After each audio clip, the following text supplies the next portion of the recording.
Bien. Pedid, buscad, llamad. Mateo 7, de los versículos 7 al 12. ¿Qué debo pedir? ¿A quién debo buscar? ¿Dónde debo llamar? Hay mucha gente que se desanima porque pide y no recibe. Entonces piensan que no vale de nada pedir, no vale de nada la oración porque no ven resultados. No hay que desanimarse, sino lo que hay que hacer es averiguar qué es lo que estamos haciendo mal. Y es que a veces parecemos como niños malcriados y ya sabéis cómo son los niños malcriados, ¿no? Que piden cosas que no corresponden, aunque ellos están convencidos de que las necesitan. Bueno, pues esto de pedir mal no solo les pasa a los niños, también les pasa a los adolescentes y a los adultos. Como vemos por ejemplo, en algunas personas de esta mal llamada teología de la prosperidad, ¿no? Que será prosperidad para sus líderes, pero que de teología no tiene nada. Es una vergüenza para el cristianismo. Bueno, antes he dicho esto de los adolescentes, pero debería haber dicho niños grandes. Porque en la Biblia solo se ven dos clases de personas con respecto a la edad. Los niños y los adultos, incluyendo a los ancianos, ¿no? Solo se ven estos dos tipos de personas. La palabra adolescente no viene en la Biblia, y es que esto es un invento de los psicólogos para hacer que los niños tengan todos los derechos de los adultos y ninguna de sus obligaciones. Y así nos va, ¿no? Hacemos caso a los psicólogos antes que a la Biblia. Así que en mi casa yo solo tengo niños, de momento. Mi hija decía ya hace 2 años que ella era una preadolescente, que ya es rizar el rizo, ¿no? Supongo que lo que quería decir es que me fuera preparando para lo que me venía. Bueno, esto todo es broma, porque en realidad mis hijos son un regalo del cielo. No puedo dar más que gracias a Dios por haber tocado mi corazón a tiempo y así haber podido yo ser un canal de bendición a mi familia, ¿no? Porque a estas horas podríamos estar perdidos todos en una religión de los que piensan que por ir a la iglesia ya son iglesia.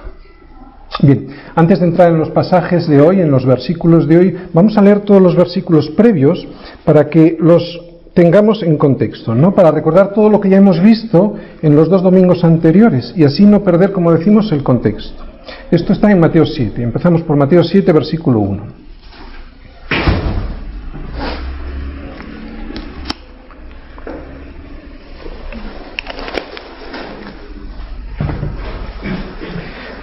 Dice: no juzguéis para que no seáis juzgados, porque con el juicio con que juzgáis seréis juzgados, y con la medida con que medís os será medido. Y porque miras la paja que está en el ojo de tu hermano, y no echas de ver la viga que está en tu propio ojo, o como dirás a tu hermano: déjame sacar la paja de tu ojo, y he aquí la viga en el ojo tuyo. Hipócrita, saca primero la viga de tu propio ojo, y entonces verás bien para poder sacar la paja del ojo de tu hermano. No deis lo santo a los perros, ni echéis vuestras perlas delante de los cerdos, no sea que las pisoteen y se vuelvan y os despedacen. Y ahora vienen los versículos de hoy. Pedid y se os dará, buscad y hallaréis, llamad y se os abrirá. Porque todo aquel que pide, recibe, y el que busca, halla, y al que llama, se le abrirá. ¿Qué hombre hay de vosotros que si su hijo le pide pan, le dará una piedra? ¿O si le pide un pescado, le dará una serpiente? Pues si vosotros, siendo malos, sabéis dar buenas dádivas a vuestros hijos, ¿cuánto más vuestro Padre Celestial, que está en los cielos, dará buenas cosas a los que les pidan? Así que, todas las cosas que queráis que los hombres hagan con vosotros, así también haced vosotros con ellos, porque esto es la ley y los profetas. Hay mucha gente que piensa que la oración consiste en pedir cosas a Dios, como hemos dicho antes, ¿no? Pero sin discernir cuál es su voluntad, la voluntad de Dios para nosotros. Y a mí me parece imposible entender estos versículos que acabamos de leer de esta manera, sobre todo después de haber analizado todo lo que el Señor nos ha dicho en el Sermón del Monte, ¿no? Y sobre todo cuando vimos en el Padre Nuestro, ¿recordáis? Hágase tu voluntad, nos decía Jesús. Esto de hágase tu voluntad siempre tiene que estar presente en nuestra oración.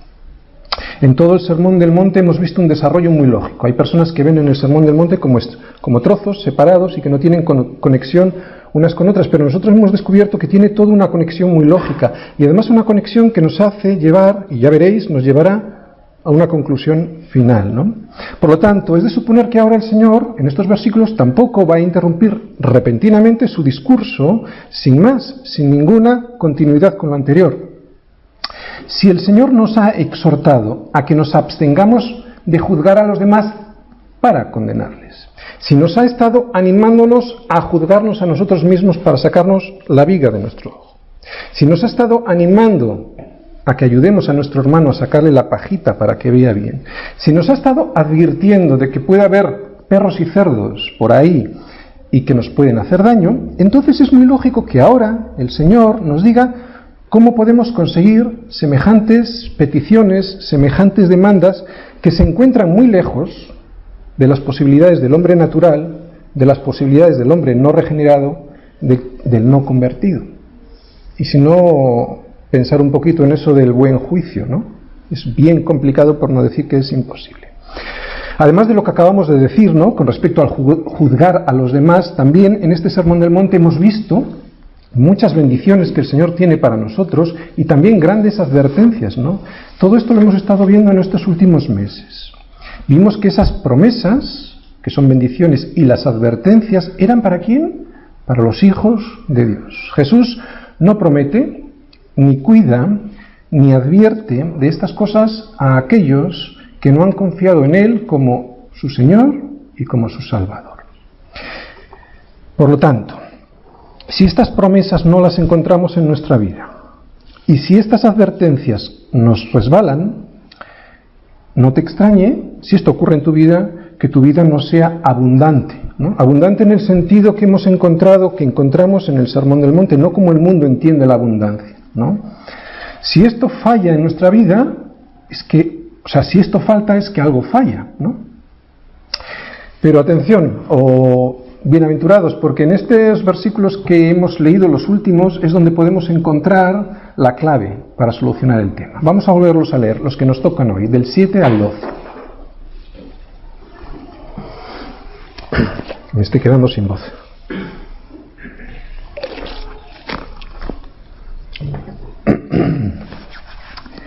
Pedid y se os dará. Buscad y hallaréis, llamad y se os abrirá. Porque todo aquel que pide recibe, y el que busca halla, y al que llama se le abrirá. ¿Qué hombre hay de vosotros que si su hijo le pide pan le dará una piedra? ¿O si le pide un pescado le dará una serpiente? Pues si vosotros siendo malos sabéis dar buenas dádivas a vuestros hijos, cuanto más vuestro Padre que está en los cielos dará buenas cosas a los que les pidan. ¿Recordáis el domingo pasado? Nos preguntábamos por qué dice tantas veces la palabra pedir y respondíamos, pues, para que le pidas. Pero no debemos sacar, como hemos dicho hace un momentito, estos versículos de su contexto para empezar a pedir cualquier cosa que se nos ocurra, ¿no? Sino para pedir no cometer el error de juzgar a los demás para condenarles, para que pidas justo juicio, para que pidas poder ayudar a tu hermano y por lo tanto poder tener amor, paciencia y sabiduría para poder encontrar dónde está la pajita y poder sacarla, ¿no? Para que pidas todas estas cosas, nos dice Jesús, pídeme, búscame, llámame. Esto es oración. Es más que oración. Y luego lo vamos a ver. La oración como puerto seguro donde el Señor nos quiere llevar antes de que tomemos ninguna decisión en nuestra vida. Antes de que tomemos ninguna decisión, para que podamos arreglar el barco, ¿no? El casco, las velas, el timón. La oración como puerto seguro donde podemos sacarnos primero la viga de nuestros ojos. La oración como puerto seguro donde además podemos encontrar la sabiduría necesaria para poder, como un buen oculista, andar en el ojito de mi hermano, que es el alma, y poder ayudarle, ¿no? La oración como puerto seguro donde encontrar la sabiduría necesaria para distinguir a perros y cerdos de los hijos de Dios. ¿Sabéis? Todo esto son perlas. Son perlas que tiene el Señor para nosotros, para los hijos. Y solo los hijos valoran las perlas. Los cerdos, como vimos en el versículo 6, las desprecian. Todo esto son bendiciones del cielo. Recordáis, ¿no? En esta iglesia sabemos muy bien lo que significa bendición. La bendición es todos aquellos recursos dados por Dios para que puedas cumplir con tu propósito, ¿no? vimos que el Padre solo le da las perlas a los hijos, no a los perros ni a los cerdos.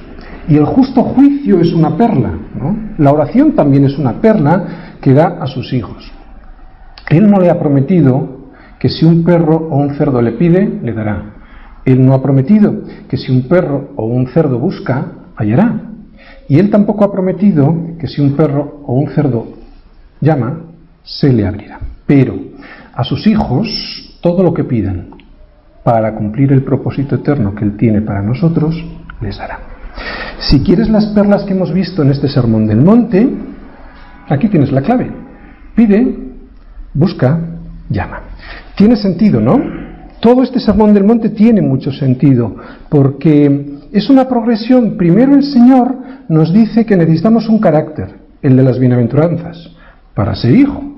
Porque si no somos hijos no podemos conseguir las perlas. ¿Veis toda la progresión? Empieza con las bienaventuranzas, que significan el carácter del hijo. ¿Para qué vas a ir a pedir las perlas si no eres hijo? Por eso empieza por el carácter. Después te menciona todas las perlas, ¿no? Que son, como decimos, solo para los hijos. Para al final decirte que si pides las perlas, te las dará. Si eres hijo, volvemos al versículo 3 de Mateo 5, si tienes este carácter. Tiene sentido esto de pedir, ¿no? Sobre todo después de la acusación que nos hizo y que hemos leído hace un momentito. ¿Qué nos acusaba Jesús? ¿De qué nos llamaba? Nos decía hipócritas, ¿no? Qué vergüenza, porque es verdad que muchas veces hemos juzgado al hermano para condenarle, ¿no? Y además teniendo nosotros una viga en el ojo. ¿Cómo puedo llegar a conseguir esa sensibilidad espiritual, ¿no? Que me advierta que tengo una viga? ¿Cómo puedo conseguir, además, después de eso, de darme cuenta de que tengo esa vida, cómo puedo conseguir sacármela? Después de conseguir sacármela, ¿cómo puedo yo conseguir tener el amor, la paciencia y la sabiduría necesaria para poder ayudar a sacar la pajita del ojo de mi hermano, ¿no? Pues aquí encontramos la solución, en el versículo 7. Pedid y se os dará, buscad y hallaréis, llamad y se os abrirá. Este es el principio, ¿de acuerdo? Mirad, no podemos decir que no funciona cuando no lo hemos intentado, o cuando lo hemos intentado de una manera equivocada, de la manera que no corresponde. Así que hay que averiguar si estamos pidiendo correctamente, así que hay que averiguar si estamos buscando, que no es lo mismo que pedir, y ahora lo vamos a averiguar, así que hay que averiguar si estamos llamando en el sitio correcto. Es una progresión en intensidad, no solo son términos sinónimos, es como un martillo que golpea, pide, busca, llama.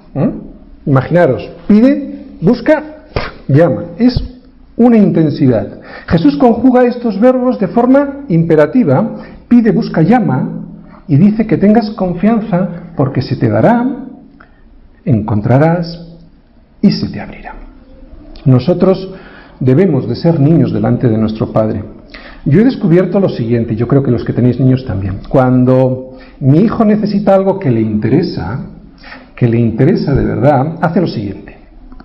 Primero, me pide. Segundo, si no respondo, me busca. Y si me escondo porque estoy harto de sus peticiones y me meto en la habitación, me llama, ¿no? Llama a la puerta de mi habitación hasta que salgo. Y muchas veces ha conseguido de mí lo que él pretendía, ¿no? Y lo ha conseguido por su insistencia. Pues mira, Dios quiere que haga lo mismo. Pero, esto es muy importante. De la misma manera que yo no pretendo que mi hijo me pida, me busque y me llame porque yo me siente importante delante de él, Dios tampoco lo hace por ese motivo. Centraros, esto es lo más importante de toda la predicación, ¿de acuerdo? Él no necesita de nosotros para seguir siendo Dios. Somos nosotros los que necesitamos pedirle para que nos demos cuenta de nuestra dependencia. Ahí está la clave de todo esto. Y así nuestro carácter se afirme en la dependencia. Por lo tanto, Él lo hace para que nos demos cuenta de que le necesitamos, de nuestra necesidad, y así de esa manera nuestro carácter se afirme en la dependencia, no en la independencia. Somos nosotros los que necesitamos pedirle, no Él, que necesita escuchar la oración. Todo esto se estropeó en Génesis 3.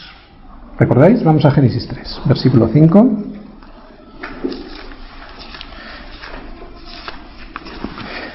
Dice, esto es la gran mentira, ¿no? Le dijo entonces la serpiente a la mujer, no moriréis, y el versículo 5 dice, sino que sabe Dios que el día que comáis de él, serán abiertos vuestros ojos. ¿Y qué? Y seréis como Dios, sabiendo el bien y el mal. Pues ahí empezó todo, en la gran mentira. Y todo el mundo se ha creído esta mentira, que son como Dios y pueden vivir independientemente de Dios, ¿no? Entonces, ¿dónde se va a arreglar todo? Cuando volvamos al principio, ¿no? Cuando volvamos a depender ¿de quién? De Dios, de quien nunca debimos dejar de depender. Hay un pasaje de la Escritura que la mayoría de las personas no entiende bien. Vamos a Mateo 18. Mateo 18, versículo 3.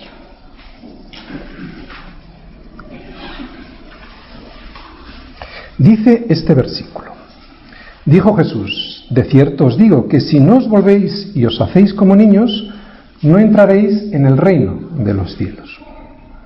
Mirad, yo lo he oído predicar en estos términos, que hay que volverse inocente como un niño para poder entrar en el reino de los cielos.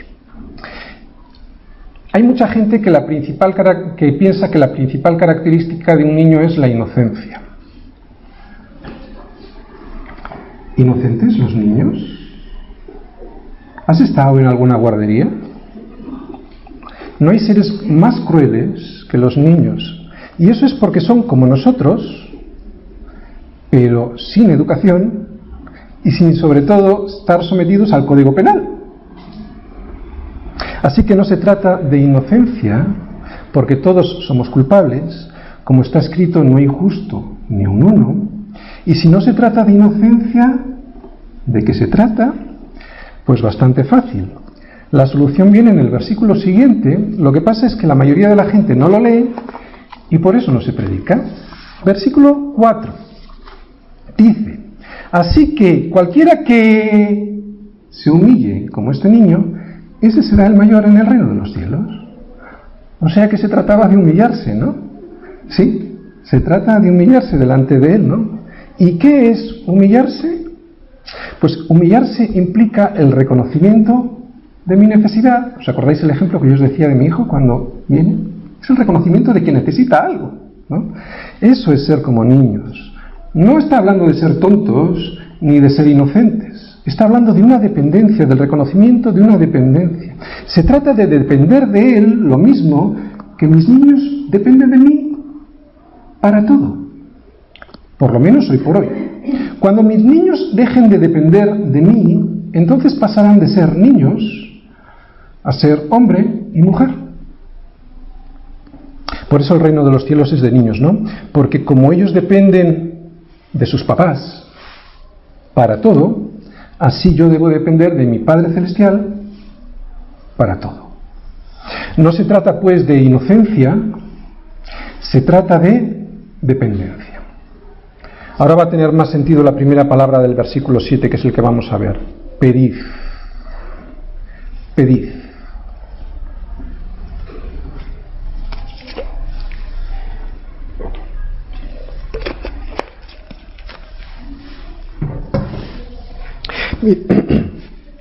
Mirad, Dios, y lo sabemos, es un Dios de absolutos, no es un Dios de relativos. Él es absolutamente bueno, absolutamente santo, absolutamente justo. No es relativamente bueno, relativamente santo, relativamente justo. Y esto es lo que las personas nos destroza, incluyendo los cristianos. Porque esto significa que nuestra relación con Él tiene que ser en este sentido, o sea, que no nos va a valer ser un poquito obedientes, o un poquito sinceros, o un poquito honestos, ¿no? Él es un Dios celoso que te anhela fervientemente. Es un Dios de absolutos, recuérdalo. ¿O pensáis que la Escritura dice en vano el Espíritu que Él ha hecho morar en vosotros os anhela celosamente? Por lo tanto, Él quiere que tú le obedezcas absolutamente y no relativamente. No nos confundamos. Si obedecemos un poquito, estamos desobedeciendo absolutamente, completamente. Esto significa ser hijo, o por lo menos ser un buen hijo, porque si solo obedezco un poquito significa que no soy hijo. La verdad yo no diría tanto, ¿no? Puede ser un hijo desobediente y seguir siendo hijo. Esto es un tema que afecta a la salvación. Y yo no soy Dios como para saber y juzgar si una desobediencia implica salvación o no. Eso solo lo puede hacer Dios. Pero lo que sí sé y lo que sí puedo afirmar, y lo digo rotundamente, es que la vida abundante, aquí, va a depender de tu obediencia, ¿no? Y tiene mucho sentido, porque aunque solo fuera por la cantidad de disciplina que nos va a dar el Señor como un padre disciplina a su hijo desobediente, tu vida ya no sería la misma que si fueras obediente. Tiene mucho sentido, ¿no? Por eso nuestra primera petición y más ferviente debiera ser: Señor, haz en mí tu voluntad. O sea, que no me salga con la mía, que no haga media voluntad mía y media voluntad tuya, ¿no? Esa debiera ser nuestra petición más ferviente. Señor, arrástrame y llévame allí donde tú quieres para bendecirme. Y hemos dicho que bendiciones, que me dé Dios todo aquello que necesito para llevar a cabo su propósito en mi vida. Dame, dame, dame, no un coche o una casa, que puede ser que también, sino tu bendición, o sea, todo lo que yo necesito para llevar a cabo el propósito en mi vida, tu propósito. Y eso es plenitud, eso es la vida abundante de la que habla el Evangelio. Pedir implica ser consciente ¿de qué? De mi miseria espiritual. Si yo no soy consciente de que soy un necesitado, no pido, ¿no? De mi más absoluta necesidad de mi Padre. Fijaros, hasta para pedir bien le necesitamos. Pide, busca, llama. Todo esto está enfocado a la sabiduría. Pedir con sabiduría, pedir sabiduría. Y si a alguno, nos dice Santiago, le falta sabiduría, ¿qué dice? Pídala a Dios, ¿no? El cual da a todos abundantemente, sin reproche le será dada. No juzgad, esto ya lo hemos visto varias veces en los domingos anteriores, no juzguéis según las apariencias, sino juzgad con justo juicio. Esto es sabiduría. Pedir esto es pedir sabiduría, juzgar con justo juicio es pedir sabiduría, ¿no? Qué maravilla sería siempre poder juzgar todas las cosas con justo juicio, ¿verdad? Pues si queremos recibir esta preciosa perla, esto es una perla, pues no tenemos nada más que pedirlo, ¿no? Eso es lo que hay que hacer. Pide eso, es lo que te está diciendo el Señor. Ahora bien, si no soy consciente de que tengo una viga en mis ojos, nunca podré pedirle al Señor que me quite esa viga, porque no soy consciente que la tengo. Y por lo tanto iré como un ciego por ahí intentando ayudar a otros ciegos e iremos los dos al abismo, ¿no? Porque yo estoy más ciego que él.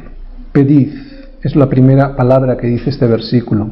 Implica, además del reconocimiento de mi necesidad, una subordinación a alguien que es superior. Volvemos a poner el ejemplo de mi hijo y así se entiende bien, ¿no? Mirad, vamos a volver al versículo que vimos el otro día en Lucas 18. ¿Os acordáis de la parábola del fariseo? Vimos cómo el fariseo no pedía. ¿Y por qué no pedía? Porque no sentía ninguna necesidad, se sentía superior. ¿Os acordáis? Él solo le estaba contando cosas a Dios, no le pedía nada. Ahora lo vamos a leer para que os deis cuenta. Solo se jactaba. Él no pedía, como nos está diciendo en este versículo, pide. Él no pedía nada, su oración no era una oración porque simplemente no pedía. ¿Y por qué no pedía?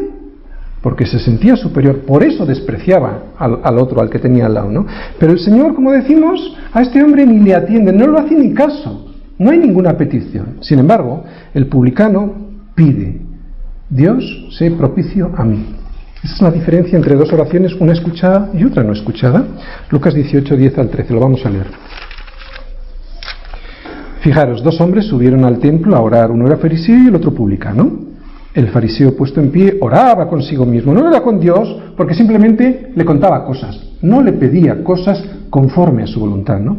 Dios, te doy gracias porque soy esto, soy lo otro, no soy como ese que está ahí al lado, que es el publicano, ayuno, fíjate Dios todo lo que hago, y le cuenta sus cosas, ¿no? Ayuno, mas el publicano, estando lejos, no quería ni aún alzar los ojos al cielo, sino que se golpeaba el pecho diciendo, o sea, pidiendo: Dios, sé propicio a mi pecador. Vemos pues que él sí le pedía cosas. Por lo tanto, pedir implica reconocer una necesidad. El fariseo no reconocía ninguna necesidad. Y además, saber que existe alguien superior a quien yo me tengo que someter. Además, cuando pides, demuestras dos cosas. Primero, que crees en Dios. Y segundo, ¿en qué tipo de Dios crees? Porque si solo pides cosas para satisfacerte a ti mismo, satisfacer lo que crees que tú necesitas, lo que crees que son tus necesidades, en el fondo, ¿sabes? No crees en Dios, crees en Papá Noel. Y ya hace falta tener mucha fe para creer en Papá Noel, ¿no? Más que hace falta tener más fe para eso que creer en Dios, ¿no? Mucha gente cree en un Dios así. Alguien que va a la oración pensando que Dios está a su servicio. ¡Qué ridículo!, ¿no? O sea, un Dios mágico al que frotas la lámpara como un Aladino y sale Dios dándote lo que quieres. Por lo tanto, hemos descubierto la primera palabra. ¿Qué significa pedir? Buscad. Vamos a ver la segunda.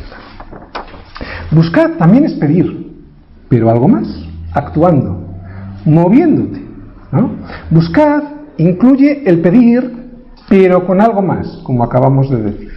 Cuando alguien busca, es que no le vale con pedir. Recordad el ejemplo de mi hijo cuando viene detrás de mí. No le vale solo con pedir, me busca, ¿no? Se mueve, actúa. Vamos a poner algún ejemplo. Tú imagínate que estás pidiendo: Señor, deseo conocer más de ti. Pero ni si te ocurre abrir la Biblia todas las mañanas para saber cuál es la voluntad de Dios.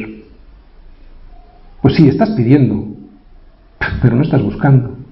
¿Te das cuenta? Te has quedado en una tercera parte, porque está tres partes, ¿no? Pedir, buscad y llamad. Te has quedado en la primera, pero no has hecho nada más. Te has quedado ahí, has empezado bien pidiendo, pero no has continuado buscando. Otro: Señor, deseo tener comunión contigo, ¿no? Es una petición muy bonita, es una petición piadosa, y en absoluto es nada reprobable. Nadie podría decir que esta petición no es una petición conforme a la voluntad de Dios, pero ¿y la comunión con tus hermanos? ¿La buscas? Porque esa es la forma de tener comunión con Dios. No se trata de pedir, se trata de buscar.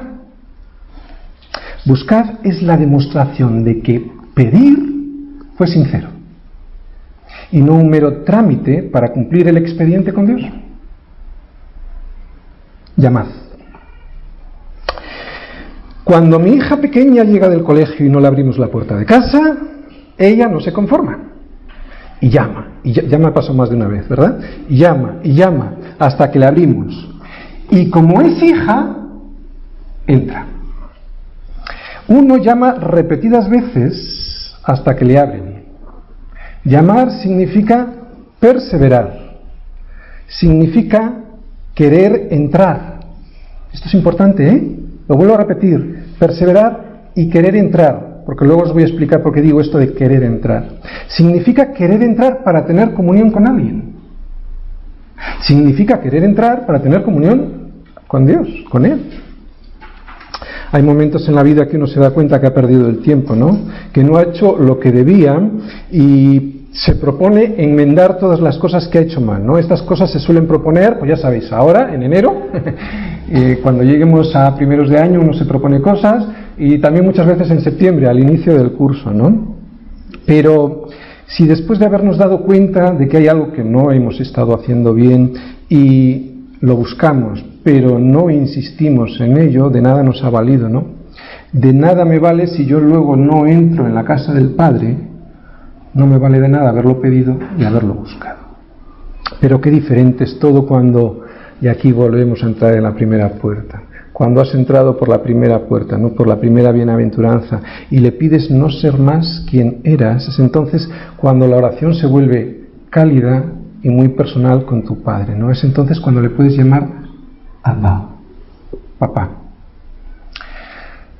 Esto lo sabemos todos los cristianos, se ha dicho muchas veces, pero no está mal repetirlo. Los judíos, si tú miras la literatura oracional de los judíos, o sea, la literatura que hace referencia a las oraciones, ellos jamás usan esta palabra para llamar al Padre, ¿no? Jamás se hubiesen atrevido a pronunciar Abba para referirse a Dios.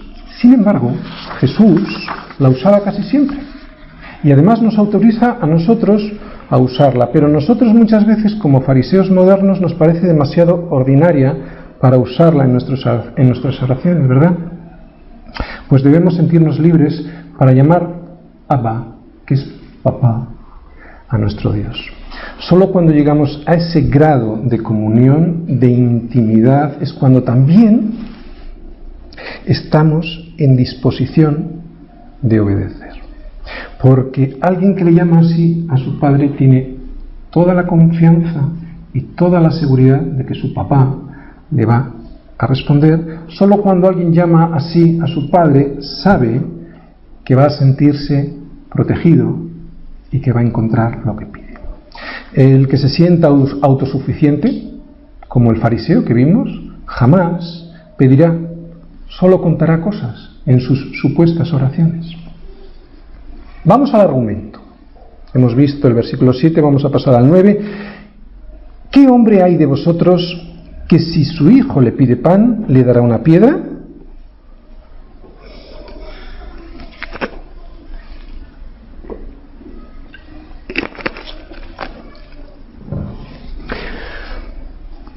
¿O si le pide un pescado, le dará una serpiente? Pues si vosotros siendo malos sabéis dar buenas dádivas a vuestros hijos, ¿cuánto más vuestro Padre que está en los cielos dará buenas cosas a los que le pidan? Bien, este es el argumento que nos da el Señor, ¿vale? Antes de entrar en el argumento os quiero contar algo que me ha parecido interesante y que he descubierto en el versículo 11. No hay nadie bueno. Eso dice la Biblia. Pablo nos lo recuerda en Romanos, ¿verdad? 3:12, en la segunda parte dice, no hay quien haga lo bueno, no hay ni siquiera uno. Vamos a ver algo interesante en este versículo 11. Si te fijas, Jesús no dice, pues si nosotros siendo malos sabemos dar, ¿no? Dice, pues si vosotros siendo malos sabéis dar. ¿Qué creéis que significa esto? Pues que Jesús se está posicionando como Dios mismo, ¿no? Porque si sabemos que solo Dios es bueno, Él se está apartando. ¿Dais cuenta? Es algo que quería hacer notar de este versículo para que veáis en este versículo también la deidad de Jesús como Dios, ¿vale? Pero ahora vamos a entrar en el argumento. Volvemos a nuestra predicación, que es pedir, buscar, hallar. Este es el argumento. Y es un argumento en el que intenta que uses, ¿qué? La razón, ¿no? Si yo le doy pan a mi hijo siendo yo malo, ¿por qué no me lo iba a dar mi Padre Celestial? El argumento es sólido, es muy sólido, pero tiene un punto débil. ¿Sabéis cuál es? Que me lo crea. Porque si yo no me creo que tengo un padre, y ahí está el punto débil, pues entonces no me vale de nada pedir. Mi fe se convierte en ¿qué? En un seguro de vida, ¿no? En un por si acaso.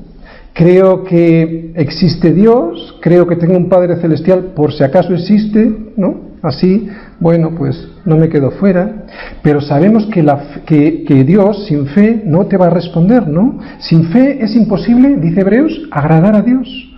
Si no le agradas a Dios no vas a conseguir nada de Dios, sin fe.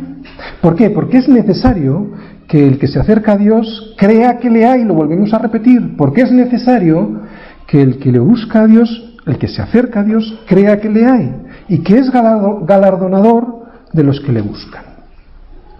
Volvemos a leer, pues si vosotros, siendo malos, sabéis dar buenas dádivas a vuestros hijos, cuánto más vuestro Padre que está en los cielos dará buenas cosas a los que le pidan. Lo que no significa este versículo, pues que me dé todo lo que le pido, ¿no? Porque al igual que mi hijo, si se le ocurriera pedirme droga, no se la daría e incluso pondría todos los medios necesarios para que no la consiguiera e incluso haría todo lo posible, todas las disciplinas que se me ocurrieran para que no se acercara a ella, mi Padre Celestial hará lo mismo conmigo. Eso es lo que no significa que pida, que me dé, mejor dicho, todo lo que pido. Lo que sí significa es esto. Es estupendo, fijaros, que se recibe simplemente por ser hijo. No hay que hacer nada más. Solo tienes que ser hijo. Mi hijo no tiene que ganarse la condición de hijo. Lo es Y punto. No porque se lo merezca, no ha hecho nada para merecer ser hijo mío. Somos hijos de Dios como un regalo, no hemos hecho nada para merecerlo. Por eso para recibir es suficiente ser hijo. Versículo 12.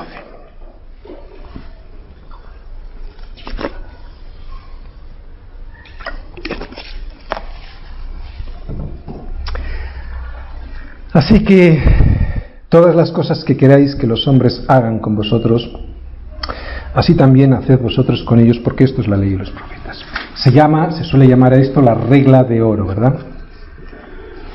Confucio dice algo similar: no hagas a otros lo que no quieres que te hagan. Y los estoicos decían algo parecido. Sin embargo, Jesús lo dice de otra manera, ¿no?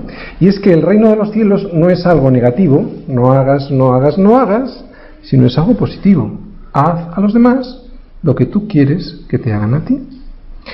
Como os decía el domingo pasado, muchas veces cuando compartimos el Evangelio con los demás, lo primero que nos dicen es que son muy buenos y que ellos no han hecho nada malo a nadie, ¿no? Y la respuesta nuestra debería ser: bueno, ¿y qué bueno les estás haciendo, no? Porque esto es el Evangelio, es algo positivo. Tienes que reconocer el desastre que hay en tu vida, ¿no? Pero no quieren, ese es el problema. Lo que les interesa es quedarse ahí porque están muy a gustito, ¿no? Y sin embargo, como decimos, ese es el problema. ¿Qué bien has hecho? Y el Evangelio de Jesús es un Evangelio que nos dice que tenemos que llevar la paz del Evangelio, que no es la paz del mundo. Esto lo explicamos también el domingo. ¿En qué consistía la paz del mundo? En un equilibrio inestable. Si yo no te hago mal, tú tampoco me lo haces, y ahí está, pero eso no es paz, eso es simplemente ausencia de conflicto. Por eso la gente se piensa que tiene paz cuando lo único que tiene es un entente. Mientras no me hagan nada, yo tampoco hago. Y esa no es la paz de Cristo. La paz de Cristo es aquella paz que da bien incluso por mal. Por lo tanto, es un evangelio positivo, como estamos viendo en este versículo 12. Vamos a hacer un resumen de lo que hemos visto hasta el día de hoy, hasta aquí en estos versículos. Mirad, yo entiendo lo siguiente, que cuando Jesús nos enseña sobre la oración, yo lo entiendo, de verdad, parece muy sencillo, ¿no? Simplemente nos dice: pide, busca, llama, y si lo haces así, se te dará, encontrarás y se te abrirá. Sin embargo, hemos descubierto que no es tan simple como parece, ¿no? Porque primero, pedir significa conocer a Dios. Porque si no le conoces a Dios, no puedes saber cuál es su voluntad para tu vida, ¿no? Por lo tanto, ¿cómo conseguimos descubrir la voluntad de Dios para nuestra vida? Solo hay una manera, en las Escrituras, ¿no? Y mantenerlas en nuestro corazón. Decíamos ayer sábado que, con una pregunta capciosa que suelo hacer siempre, y os preguntaba: ¿es esto la palabra de Dios? Y todo el mundo: sí, esto es la palabra de Dios. Y yo digo: no, esto no es la palabra de Dios, ¿no? Y la gente se quedaba sorprendida, ¿no? Porque pensamos que es la palabra de Dios. Y en cierta manera es cierto. Pero yo les decía que esto no es la palabra de Dios. Porque esto es simplemente papel y tinta. No tiene nada que ver con la palabra de Dios. Esto en todo caso nos transmite la palabra de Dios. La palabra de Dios es esto, viviendo en nuestro corazón para que produzca frutos, ¿no? Por lo tanto, si yo quiero pedir bien, tendré que conocer a Dios, y para conocerle tendré que poner esto aquí, para entender lo que Él quiere en mi vida, ¿no? Atesorar las Escrituras en mi corazón, que es la forma de que éstas cobren vida, porque si no estaríamos adorando en vez de a un santo a la Biblia. Bien. Segundo, buscar. Presupone fe. Una cosa es conocer la voluntad de Dios, como mucha gente conoce muchas cosas de la Escritura, pero otra muy distinta es humillarnos delante de Él y expresar nuestra confianza como niños que saben que su papá es muy listo y muy bueno. Eso es lo que pide, esa dependencia es la que pide, ¿no? Es buscar a nuestro papá con esa idea que busca un papá a su niño. Y luego llamar significa, y esto es muy importante, porque si no las dos otras anteriores cosas no valen de nada, llamar. Llamar significa desear entrar, porque nadie llama a un sitio en el que no quiere entrar. O sea que podemos pedir la voluntad de Dios y buscarla, pero no desearla, no desear entrar ahí. Por eso muchas veces estas cosas que las leemos superficialmente no las entendemos, Porque podemos llegar a pedir conociendo su voluntad, podemos llegar a buscarlas, pero no desear entrar a esa voluntad de Dios. Así que para que este versículo 7:7 que leímos de pedid, buscad y llamad se cumpla en mi vida, tendré que saber qué pedir, ¿no? ¿Qué es lo que la voluntad de Dios para mi vida? Tendré que creer que Dios me lo puede dar y tendré además que desear recibirlo. Solo entonces las promesas de Dios se convierten en una realidad en nuestras vidas. Dios siempre responde. Siempre. Dios responde la oración de sus hijos cuando pedimos bien y cuando pedimos mal. Cuando pedimos bien para darnos y cuando pedimos mal para negarnos lo que pedimos. Empezábamos la predicación preguntándonos, ¿no? ¿Qué debo pedir? ¿A quién debo buscar? ¿Dónde debo de llamar? Creo que debemos pedir todas las bendiciones que necesitemos para cumplir con nuestro propósito eterno, ¿no? Creo que debemos llamar a que debo pedir esas cosas que se van a cumplir en mi vida para darme abundancia aquí y ahora. Y creo que hay que llamar a la puerta estrecha que es Jesús. Qué curioso, son los siguientes versículos que vamos a ver el próximo domingo. ¿Te das cuenta cómo este sermón del monte nos va llevando en una progresión que no es un discurso que no tenga conexión unas partes con otra, ¿no? Tiene una estrecha relación. El Padre solo le responde a sus hijos como yo solo le doy de comer regularmente a los míos, a nadie más. A nadie más.